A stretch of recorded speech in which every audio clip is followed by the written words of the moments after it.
अस्सलामुअलैकुम दोस्तों क्या कभी आपके साथ भी हुआ है ये कि अचानक ही आपका दिल जो है वो बहुत ज़्यादा तेज़ी से धड़कना शुरू कर दे। आपका सांस जो है ऐसे लगे कि जैसे रुक जाएगा या सांस लेने में दिक्कत हो।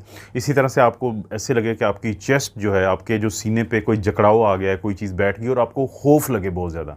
तो इसका मतलब है कि ये या तो आपको पैनिक अटैक हुआ है और या फिर एंग्जाइटी का अटैक हुआ है, और ये दोनों बड़ा मसला है। तो आज की इस वीडियो में हम ये बात करेंगे कि ये क्यों हो जाता है और ख़ास तौर पे बार-बार क्यों होता है और कैसे हम इसके बार-बार होने से बच सकते हैं। और इसके साथ-साथ हम देखेंगे कि वो कौन से ट्रिगर्स हैं, वो कौन सी चीज़ें हैं कि जो इसके बार-बार होने की वजह बनते हैं। अगरचे ये दोनों ही काफ़ी ज़्यादा तकलीफ़देह होते हैं, लेकिन बुनियादी तौर पे ये क्या चीज़ है, पैनिक अटैक और एंग्जायटी अटैक। एक बुनियादी फ़र्क होता है कि एंग्जायटी अटैक जो है वो काफ़ी अरसे से आप एंग्जायटी का शिकार होते हैं, काफ़ी अरसे से कोई मसला ऐसा चल रहा होता है कि जिसकी वजह से आप परेशानी का शिकार होते हैं। लेकिन पैनिक अटैक जो है वो अचानक शुरू होता है और 10 मिनट में ये पूरी शिद्दत इख्तियार कर लेता है। और शिद्दत से मुराद ये है कि पैनिक अटैक में आपका दिल की रफ्तार बहुत ज़्यादा हो जाती है, आपको तरेलियाँ पसीने बहुत ज़्यादा आते हैं, आपको सांस रुकता हुआ महसूस होता है, आपको बहुत ज़्यादा किसी चीज़ से खौफ या आप उससे डिस्कम्फर्ट महसूस करते हैं, आपको अच्छा नहीं लग रहा होता है कुछ भी। और आपका जो सांस रुकता हुआ जो महसूस होता है उससे आपको ऐसे लगता है कि कोई चीज़ आपको नुकसान पहुंचाने लगी है। तो बुनियादी तौर पे जो पैनिक अटैक होता है वो थोड़ी देर पहले शुरू होगा और 10 मिनट में पूरी उसकी शिद्दत आ जाएगी। लेकिन जो एंग्जाइटी होता है वो आमतौर पे जो एक आपका पुराना स्ट्रेस या ज़हनी तनाव या परेशानी चल रही होती है तो उसकी वजह से होता है। लेकिन ये दोनों ही काफ़ी ज़्यादा ज़हनी तौर पे परेशान करने वाली चीज़ें हैं। अब क्या चीज़ इनको ट्रिगर करती है, शुरू करती है या इनकी वजह बनती है? बाज़ का तो कोई वजह नहीं होती। आपके अंदर की बायोलॉजी होती है, आपके अंदर का निज़ाम होता है जो इसको मुमकिन बनाता है। क्योंकि आपके अंदर एक सिस्टम होता है जिसको हम सिम्पैथेटिक नर्वस सिस्टम कहते हैं, तो वो ज़्यादा काम करना शुरू कर देता है। आपके दिमाग के अंदर एक हिस्सा होता है जिसको हम अमिगडाला कहते हैं, वो ज़्यादा एक्टिव हो जाता है कुछ लोगों में अचानक ही। और बाज़ लोगों में इसकी वजह होती है कि आपको किसी चीज़ का डर या ख़तरा होता है, फ़ोबिया होता है। और बाज़ लोग जो है जब उनको कहा जाता है कि वो पब्लिक स्पीकिंग करें, लोगों के सामने तकरीर करें, तब वो इस चीज़ का शिकार हो जाते हैं। बाज़ लोग चाय अगर बहुत ज़्यादा स्ट्रॉन्ग पी लें तो तब ये एक्टिव हो जाता है। बाज़ लोग जो है अगर नींद पूरी ना करें तब ये एक्टिव हो जाता है। बाज़ लोगों के सामने कोई ऐसा शख्स आ जाता है, ऐसी सूरत हाल आ जाती है कि जो माज़ी में उनके साथ कोई ट्रॉमा हुआ था, तो वो चीज़ उनके अंदर अचानक ही पैनिक अटैक को या एंग्जायटी अटैक की अलामात को ट्रिगर करता है और उसकी वजह बन जाता है। अब सवाल तो ये पैदा होता है कि किसी को जब पैनिक अटैक होता है तो उस वक़्त फ़ौरी तौर पे कैसे मैनेज करना है। सबसे पहले चीज़ ये होती है कि आपने ख़ुद को बताना है कि ये आर्ज़ी है और इसका मुझे नुकसान नहीं है, ये जानलेवा नहीं है।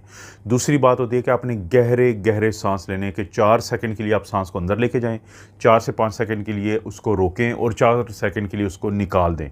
इसके बाद ये है कि आपने अपने मुंह के ऊपर जो ठंडा पानी होता है या बर्फ़ का कोई टुकड़ा मिलता है तो उसको आपने चेहरे पे लगाना है, तो उससे आपको फ़ायदा होता है। और सबसे अहम चीज़ ये है कि एक असूल होता है जिसको हम कहते हैं 5-4-3-2-1 का असूल। ये जो 5-4-2-3-1 का असूल है, इसमें 5 ऐसी चीज़ों को आपने देखना है जो आपके इर्द-गिर्द मौजूद हैं और आपको नज़र आ रही हैं, कमरे में बैठे हैं या कहीं पे भी हैं, तो 5 चीज़ों को जो नज़र आ रही हैं उनको आप देखें कि ये चीज़ें हैं। आप खुद को बताएं कि ये फ़लाँ चीज़ है, फ़लाँ चीज़ है, फ़लाँ चीज़ है। फिर 4 चीज़ों को टच करना है। कहीं चेयर पे बैठे हैं तो चेयर को टच करें, अपनी अगर आपने वॉच पहनी है उसको टच करें। कोई भी ऐसी चीज़ जिसको आप टच कर सकें वहाँ पे अपने जूते को दबाएँ।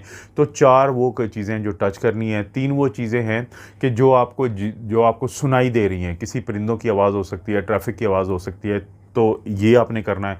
इसके बाद 2 ऐसी चीज़ें हैं जिनको आप स्मेल कर सकें, जैसे कि हो सकता है कि आपको किसी चीज़ की खुशबू आ रही हो, परफ्यूम की आ रही हो, या कोई भी इंटेंशनली ये चीज़ महसूस करनी है कि ये फ़लाँ की खुशबू है। और एक क्या चीज़ है कि उसको आप टेस्ट करना है, चाहे तो सुबह आपने कोई कॉफ़ी पी थी, चाय पी थी, कोई ऐसी चीज़ ली थी या कुछ देर पहले खाने वाली चीज़ ली थी, तो जिसका टेस्ट अभी है तो उसको महसूस करना है इंटेंशनली। तो ये जो पैनिक अटैक जब किसी को हो जाए तो ये काम करेंगे तो वो अटैक जो है वो कम से कम हो जाता है। और अगर आप चाहते हो कि ये बार-बार इसका अटैक ना हो, एंग्जायटी का और पैनिक अटैक बार-बार ना हो, तो कुछ चीज़ों का फिर आप ख़्याल रखें। सबसे पहले तो कोई आपका दोस्त या फैमिली मेंबर जिस पे आपको एतमाद हो, तो उसके साथ अपनी सूरत हाल को ज़रूर शेयर करें, क्योंकि जब आप शेयर करते हैं तो इससे आपको बहुत ज़्यादा फ़ायदा हो जाता है। दूसरे नंबर पे ये चीज़ है कि आपने खाने वाली चीज़ों में से कोशिश करें कि केला, सब्ज़ पत्तों वाली सब्ज़ियाँ, बादाम, अखरोट और जो ओट्स होती हैं, जई है, उसका दलिया जो होता है, तो उसके बारे में कहा जाता है कि ये चीज़ें आपकी बहुत ज़्यादा मदद करती हैं। इसी तरह से कोशिश करें कि रोज़ाना 30-40 मिनट की वॉक करें, जॉगिंग करें, योगा करें, इससे आपको फ़ायदा होता है, साइकिलिंग वगैरह करें, इससे आपको फ़ायदा होता है इन अटैक को बार बार होने से रोकने में। नींद लाजमी पूरी करें 7 से 8 घंटे की, और इसके अलावा आप मेडिटेशन कर सकते हैं, ज़िक्र अज़कार कर सकते हैं, और एक माइंडफुलनेस है, इस पर मैं अलहदा से एक वीडियो बना चुका हूँ। तो माइंडफुलनेस को समझें। माइंडफुलनेस होती है कि जहाँ पे आप कोई काम कर रहे हैं तो उसके ऊपर तवज्जो दें। अगर आप किसी जगह पे बैठे हैं तो उसके चीज़ों को गौर से देखना शुरू कर दें, सुनना शुरू कर दें, आवाज़ों को सुनना शुरू कर दें। तो इसको माइंडफुलनेस कहते हैं, बजाय इसके कि आपका दिमाग आपके ख्यालात को कहीं और ले जाए। तो ये वो चीज़ें हैं कि जो आपको मदद करती हैं कि ये बार बार अटैक ना हो।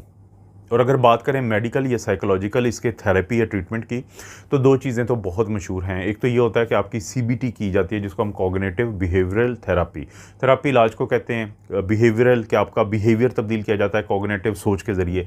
क्या आप जो साइकोथेरेपिस्ट जो होते हैं, साइकोलॉजिस्ट जो होते हैं, उनके साथ बैठते हैं, अपने अंदर की बातों को उनके साथ शेयर करते हैं, फिर वो आपसे बातों बातों में आपके रवैयों को तब्दील करने की तरफ लेके जाते हैं। इसको सीबीटी कहते हैं। लेकिन जहाँ पे डॉक्टर को लगे कि ये सीबीटी या बातों से बात नहीं बन रही, तो फिर वहाँ पे आपको कुछ दवाइयाँ भी दी जा सकती हैं, जिसको हम SSRIs कहते हैं, सिलेक्टिव सेरोटोनिन रीअपटेक इनहिबिटर्स, या बात करते हैं एंटी एंग्जाइटी होती हैं, बेंजोडायज़ेपिन्स। तो वो भी एक मखसूस डोज में आपका डॉक्टर आपको इसलिए शुरू करवा सकता है कि ये भी आपके इलाज का हिस्सा है। और किस वक्त ज़रूरी हो जाता है कि आप अपने डॉक्टर के पास जाएं, जब आपको ज़ुकाम हो, नज़ला हो, खांसी होती है, बुखार हो जाता है, कोई बहुत ज़्यादा इस तरह के मसले होते हैं, तो एक वक्त पे आप लगता है कि ये चीज़ आपको नुकसान दे रही है, तो आप डॉक्टर के पास जाते हैं। तो एग्जैक्टली ऐसे ही अगर आपको एंग्जाइटी और पैनिक अटैक्स आपको बार बार होते हैं, और आपको लगता है कि अब आपकी ज़िंदगी में थोड़ा सा मसाइल पैदा कर रहे हैं, या आपके रिश्तों को में अब ये तनाव ला रहे हैं, तो उस वक्त बहुत ज़रूरी है कि आप ज़रूर जाएं, साइकोलॉजिस्ट के पास जाएं, साइकेट्रिस्ट के पास जाएं, या एटलीस्ट अपने मेडिकल जो स्पेशलिस्ट होते हैं या आपका जो डॉक्टर है उसके साथ ज़रूर ये बात करें, क्योंकि ये भी एक ऐसी चीज़ है जो काबिल इलाज है। और अगर आप घबरा के नहीं जाते तो इससे फ़ायदा नहीं है। तो दोस्तों, एंग्जाइटी और पैनिक अटैक से घबराना नहीं है, ये काबिल इलाज चीज़ है, सिर्फ बात करने की ज़रूरत है, और वो आपने ज़रूर करनी है।